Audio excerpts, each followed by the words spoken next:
Imam Abu Hanifah, peletak mazhab Hanafi dan pemikir besar Islam. Imam Abu Hanifah adalah salah satu ulama besar dalam sejarah Islam yang dikenal sebagai peletak dasar mazhab Hanafi, mazhab terbesar dalam fikih Islam. Mazhab ini memiliki pengaruh luas dan menjadi mazhab resmi di berbagai wilayah dunia Islam, seperti Turki, Asia Tengah, Mesir, Pakistan, dan India. Tidak hanya seorang ahli hukum Islam, Imam Abu Hanifah juga dikenal sebagai seorang pemikir yang rasional, kritis, dan inovatif dalam pendekatan hukum Islam. Ia menghadirkan metode istinbat penggalian hukum yang mengutamakan keseimbangan antara wahyu dan akal, sehingga menjadikan mazhabnya sangat fleksibel dan relevan dalam berbagai situasi. Kehidupan awal dan pendidikan. Nama lengkap Imam Abu Hanifah adalah Numan bin Sabit bin Zuta bin Mah, lahir pada 1999 di Kufah, Irak. Ia berasal dari keluarga keturunan Persia yang telah masuk Islam. Ayah dan kakeknya adalah pedagang kain yang sukses, yang memungkinkan Abu Hanifah hidup dalam kondisi ekonomi yang cukup baik. Meskipun berasal dari keluarga pedagang, sejak kecil ia menunjukkan ketertarikan pada ilmu agama dan filsafat. Keinginannya untuk mendalami ilmu Islam semakin kuat setelah bertemu dengan seorang ulama besar Kufah, Syekh Syabi, yang menyarankannya untuk serius menekuni ilmu fikih.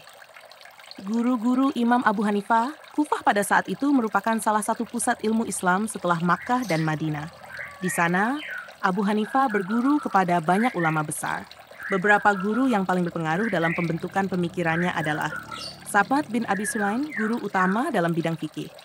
Du'ata bin Abi Rabah, ahli hadis dan tafsir dari Makkah. 3. Nafi, perawi hadis yang meriwayatkan dari Abdullah bin Umar. 4. Imam Ja'far Asy-Syadiq, cucu Ali bin Abi Thalib, seorang ahli fikih dan tasawuf. Abu Hanifah tidak hanya belajar ilmu fikih, tetapi juga mendalami ilmu hadis, tafsir, dan teologi Islam.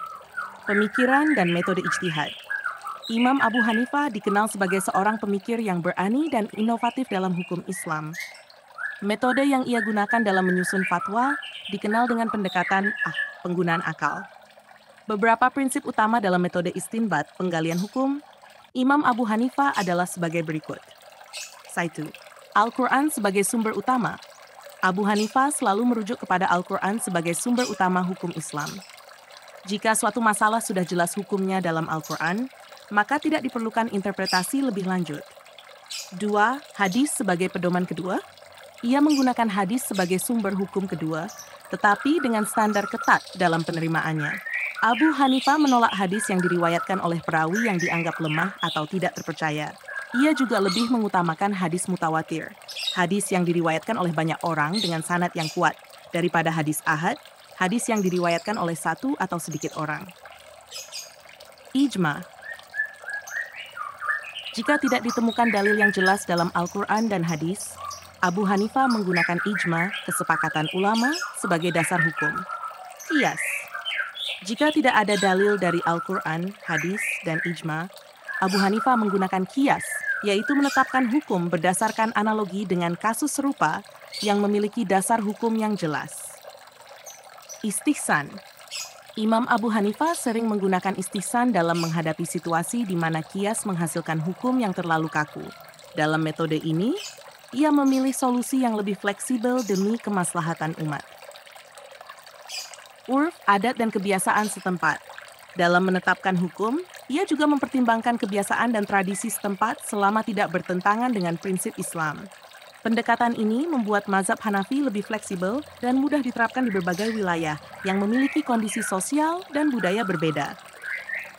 Ujian dan cobaan dalam hidupnya, perselisihan dengan penguasa. Sebagai seorang ulama yang mandiri dan berani, Imam Abu Hanifah sering berselisih dengan penguasa, terutama dinasti Umayyah dan dinasti Abbasiyah. Ketika Khalifah Al-Mansur dari dinasti Abbasiyah menawarinya jabatan Qadhi, Hakim Agung, Abu Hanifah menolak dengan alasan tidak ingin hukum Islam dijadikan alat politik. Akibatnya, ia dipenjara dan disiksa. Beberapa riwayat mengatakan bahwa di dalam penjara, ia dipaksa minum racun hingga akhirnya wafat pada tahun 190 Hijriah. Warisan dan pengaruhnya. Mazhab Hanafi yang didirikannya berkembang luas dan menjadi mazhab resmi di berbagai kerajaan Islam, seperti Kesultanan Abbasiyah, Kesultanan Utsmaniyah, Turki. Kesultanan Mughal, India, Pakistan, Bangladesh. Asia Tengah, Uzbekistan, Kazakhstan, Turkmenistan, Tajikistan. Banyak muridnya yang kemudian menjadi ulama besar seperti Imam Abu Yusuf, Hakim Agung pertama dalam Islam, Imam Muhammad Asy-Syaibani, ahli hadis dan fikih, Imam Abu Hanifah, peletak mazhab Hanafi dan pemikir besar Islam.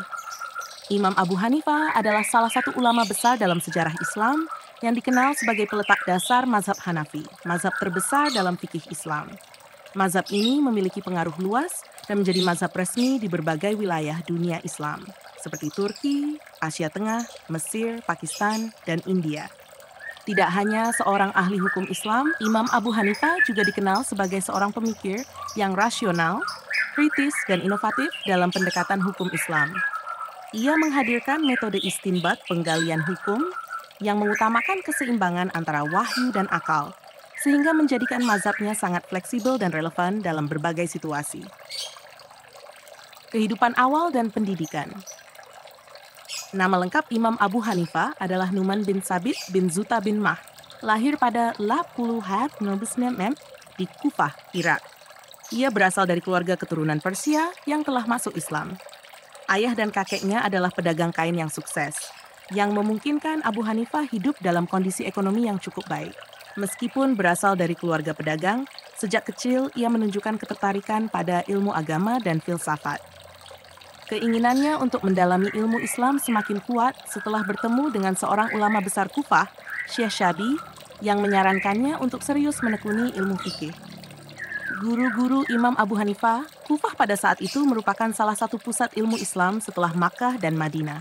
Di sana, Abu Hanifah berguru kepada banyak ulama besar. Beberapa guru yang paling berpengaruh dalam pembentukan pemikirannya adalah Sabat bin Abi Sulaim, guru utama dalam bidang fikih. Du'atha bin Abi Rabah, ahli hadis dan tafsir dari Makkah. 3. Nafi, perawi hadis yang meriwayatkan dari Abdullah bin Umar. 4. Imam Ja'far Asy-Syadiq, cucu Ali bin Abi Thalib, seorang ahli fikih dan tasawuf. Abu Hanifah tidak hanya belajar ilmu fikih, tetapi juga mendalami ilmu hadis, tafsir dan teologi Islam, pemikiran dan metode ijtihad. Imam Abu Hanifah dikenal sebagai seorang pemikir yang berani dan inovatif dalam hukum Islam. Metode yang ia gunakan dalam menyusun fatwa dikenal dengan pendekatan penggunaan akal. Beberapa prinsip utama dalam metode istinbat penggalian hukum Imam Abu Hanifah adalah sebagai berikut. 1. Al-Quran sebagai sumber utama. Abu Hanifah selalu merujuk kepada Al-Quran sebagai sumber utama hukum Islam. Jika suatu masalah sudah jelas hukumnya dalam Al-Quran, maka tidak diperlukan interpretasi lebih lanjut. 2. Hadis sebagai pedoman kedua. Ia menggunakan hadis sebagai sumber hukum kedua, tetapi dengan standar ketat dalam penerimaannya. Abu Hanifah menolak hadis yang diriwayatkan oleh perawi yang dianggap lemah atau tidak terpercaya. Ia juga lebih mengutamakan hadis mutawatir, hadis yang diriwayatkan oleh banyak orang dengan sanad yang kuat, daripada hadis ahad, hadis yang diriwayatkan oleh satu atau sedikit orang. Ijma. Jika tidak ditemukan dalil yang jelas dalam Al-Quran dan hadis, Abu Hanifah menggunakan ijma, kesepakatan ulama, sebagai dasar hukum. Qiyas. Jika tidak ada dalil dari Al-Quran, hadis, dan ijma, Abu Hanifah menggunakan qiyas, yaitu menetapkan hukum berdasarkan analogi dengan kasus serupa yang memiliki dasar hukum yang jelas. Istihsan. Imam Abu Hanifah sering menggunakan istihsan dalam menghadapi situasi di mana qiyas menghasilkan hukum yang terlalu kaku. Dalam metode ini, ia memilih solusi yang lebih fleksibel demi kemaslahatan umat. Urf, adat dan kebiasaan setempat. Dalam menetapkan hukum, ia juga mempertimbangkan kebiasaan dan tradisi setempat selama tidak bertentangan dengan prinsip Islam. Pendekatan ini membuat mazhab Hanafi lebih fleksibel dan mudah diterapkan di berbagai wilayah yang memiliki kondisi sosial dan budaya berbeda. Ujian dan cobaan dalam hidupnya, perselisihan dengan penguasa. Sebagai seorang ulama yang mandiri dan berani, Imam Abu Hanifah sering berselisih dengan penguasa, terutama dinasti Umayyah dan dinasti Abbasiyah. Ketika Khalifah Al-Mansur dari dinasti Abbasiyah menawarinya jabatan Qadhi, Hakim Agung, Abu Hanifah menolak dengan alasan tidak ingin hukum Islam dijadikan alat politik. Akibatnya, ia dipenjara dan disiksa. Beberapa riwayat mengatakan bahwa di dalam penjara, ia dipaksa minum racun hingga akhirnya wafat pada tahun 190 Hijriah. Warisan dan pengaruhnya. Mazhab Hanafi yang didirikannya berkembang luas dan menjadi mazhab resmi di berbagai kerajaan Islam, seperti Kesultanan Abbasiyah, Kesultanan Utsmaniyah, Turki, Kesultanan Mughal, India, Pakistan, Bangladesh, Asia Tengah, Uzbekistan, Kazakhstan, Turkmenistan, Tajikistan. Banyak muridnya yang kemudian menjadi ulama besar seperti Imam Abu Yusuf, Hakim Agung pertama dalam Islam, Imam Muhammad Asy-Syaibani, ahli hadis dan fikih yang